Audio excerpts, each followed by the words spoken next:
પપ્પાને શું થયું બેટા? અટેક આવી ગયો. એટેક આવી ગયો? તો પછી તું ભણવા જા છો? કેટલામું ભણે છો? પહેલું.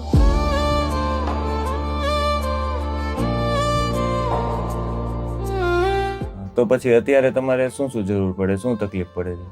તકલીફ તો ભાઈ આમાં કયો એવી જેવી કયો ને એવી ભગવાને નાખી છે અમારી માટે. બધું જરૂર પડે ઘરમાં. આપણે હું ન જોઈએ મારા વાલીડા, બધું જોઈએ. તાવડી તેરવાના માંગે, અનાજ કરિયાણું જોવે, દૂધ છાશ લાવવા જોવે, શાકભાજી જોવે, ભાડાના ભરવાના છે, લાઇટ બિલ જો ભરવાના છે, બધા પાડોશી ભરીને કરે પૂરું.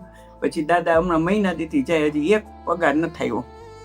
એ 7,000 આવે તેમાં પૂરું કરવાનું છે. મહિનો પૂરો થઈ ગયો પણ હજી પગાર ન થયો ઘરમાં. 7,000 જેવા પગારમાં સુરત જેવા સિટીમાં તમારે ચલાવવાનું છે.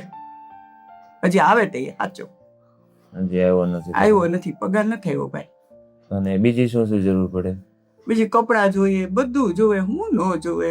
હવે છોકરી માનો સાયકલ માગે, છોકરાને જોઈને કે રમકડું માગે. અત્યારે સાયકલ ને અડ પકડીને બેઠી, ક્યાંથી હું દઉં ભાઈ? લઈ આવી દઉં એને. ચોપડા જોવે. પપ્પા હોત તો સાયકલ આવી ગયું હોત તો ભાઈ એને વેણ પડ્યું નથી, બહાર ને આવી નથી.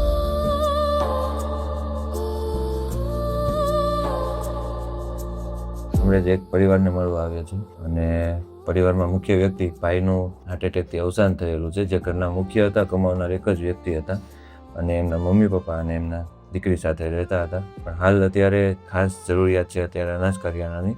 તો આપણે સૌ એમના માટે અનાજ કરિયાણાની વ્યવસ્થા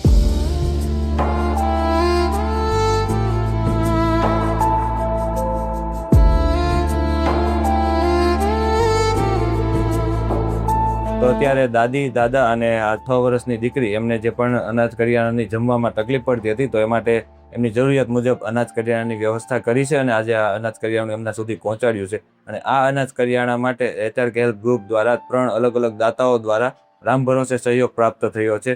તો આ 3 દાતાઓનો ખૂબ ખૂબ આભાર. જેના મદદ કરે એનો ખૂબ ખૂબ આભાર. ખૂબ ખૂબ આભાર તમને. ભગવાન તમારે ત્યાં આવા કામ કરાવતા જ રે અને તમને હાજા નરવા રાખે અને ખૂબ બરકત આપે મારા બાપ. બસ અમે તેવા આશીર્વાદ દઈએ તમને. ખૂબ ખૂબ આભાર. Thank you so much. આવી રીતે પ્રેમ સપોર્ટ આપતા રહેજો. તમારાથી જે પણ થઈ શકે મદદરૂપ થજો. તમારી મદદથી આપણે જે પણ આવા જરૂરિયાતમંદ નિરાધાર પરિવાર હોય છે એમના સુધી પહોંચી અને એમને આપણે સૌ સાથે મળી મદદરૂપ થઈએ છીએ. વિડીયોને વધુમાં વધુ શેર કરજો. તમારાથી જે પણ થઈ શકે મદદરૂપ થજો.